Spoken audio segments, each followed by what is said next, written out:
Price lord Jesus. ಪ್ರಿಯ ದೇವಜನರೇ, ನಿಮ್ಮೆಲ್ಲರಿಗೂ ಕರ್ತನ ನಾಮದ ಪರವಾಗಿ ವಂದನೆಗಳು.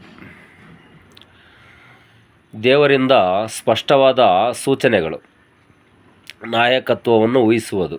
ವಿಮೋಚನಕಾಂಡ 3ನೇ ಅಧ್ಯಾಯ 10ನೇ ವಾಕ್ಯ. ಈಗ ಹೋಗು, ಏಕೆಂದರೆ ನಾನು ನಿನ್ನನ್ನು ಫರೋಹನ ಬಳಿಗೆ ಕಳುಹಿಸುತ್ತಿದ್ದೇನೆ. ನೀನು ನನ್ನ ಜನರಾದ ಇಸ್ರಾಯೇಲರನ್ನು ಈಜಿಪ್ಟಿನಿಂದ ಹೊರಗೆ ಕರೆದೊಯ್ಯುವೆ. ದೇವರು ತನಗೆ ಕೇಳಿದ ಕೆಲಸಕ್ಕೆ ಅವನು ಅಸಮರ್ಪಕನೆಂದು ಭಾವಿಸಿದ್ದರಿಂದ ಮೋಶೆಯು ಕ್ಷಮೆಯನ್ನು ಕೇಳಿದನು. ಅವನಿಗೆ ಹಾಗೆ ಅನಿಸುವುದು ಸ್ವಾಭಾವಿಕವಾಗಿತ್ತು. ಅವನು ನಿಜವಾಗಿಯೂ ತನ್ನಷ್ಟಕ್ಕೆ ಅಸಮರ್ಪಕನಾಗಿದ್ದನು. ಆದರೆ ದೇವರು ಮೋಶೆಯನ್ನು ಮಾತ್ರ ಕೆಲಸ ಮಾಡಲು ಕೇಳಲಿಲ್ಲ. ಆಮೇನ್.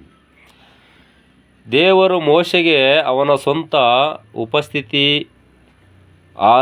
ಅವನ ಹಿರಿಯ ಸಹೋದರ ಆರನ್ನು ಮತ್ತು ಪವಾಡಗಳನ್ನು ಮಾಡುವ ಸಾಮರ್ಥ್ಯ ಸೇರಿದಂತೆ ಹಲವಾರು ಸಂಪನ್ಮೂಲಗಳನ್ನು ಒದಗಿಸಿದನು. ಅದೇ ರೀತಿ ತಮ್ಮ ಸಾಮರ್ಥ್ಯಗಳನ್ನು ಮೀರಿ ತೋರುವ ಕಾರ್ಯಗಳಿಗೆ ದೇವರು ನಮ್ಮನ್ನು ಆಗಾಗ್ಗೆ ಕರೆಯುತ್ತಾನೆ.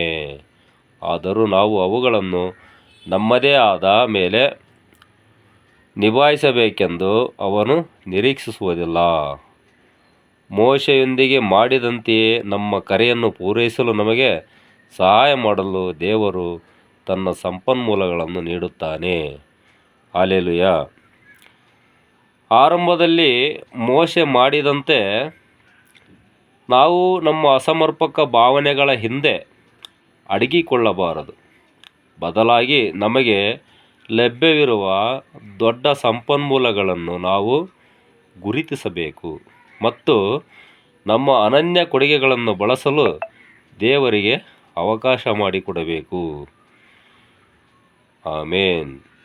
ದೇವರು ನಮ್ಮನ್ನು ನಾಯಕತ್ವಕ್ಕೆ ಕರೆದಾಗ ಅಥವಾ ನಮಗೆ ನಿಯೋಜನೆಯನ್ನು ನೀಡಿದಾಗ ಅವನು ಈಗಾಗಲೇ ನಮ್ಮಲ್ಲಿ ಇಟ್ಟಿರುವ ಅನುಗ್ರಹ, ಸದ್ಗುಣಗಳು ಮತ್ತು ಸಾಮರ್ಥ್ಯವನ್ನು ಅವನು ತಿಳಿದಿದ್ದಾನೆ. ಅವನು ನಮ್ಮ ಸಾಮರ್ಥ್ಯಗಳ ಬಗ್ಗೆ ತಿಳಿದಿರುತ್ತಾನೆ. ಆಮೇನ್. ಅದಕ್ಕಾಗಿ ಅವನು ನಮ್ಮ ಮನ್ನಿಸುವಿಕೆಯನ್ನು ಸ್ವೀಕರಿಸುವುದಿಲ್ಲ. ಆದ್ದರಿಂದ ನಾವು ಮನ್ನಿಸುವಿಕೆಯನ್ನು ನಿಲ್ಲಿಸೋಣ ಮತ್ತು ನಮಗೆ ನೀಡಲಾದ ಯಾವುದೇ ನಾಯಕತ್ವದ ಪಾತ್ರ ಅಥವಾ ಕೆಲಸವನ್ನು ಸ್ವೀಕರಿಸೋಣ.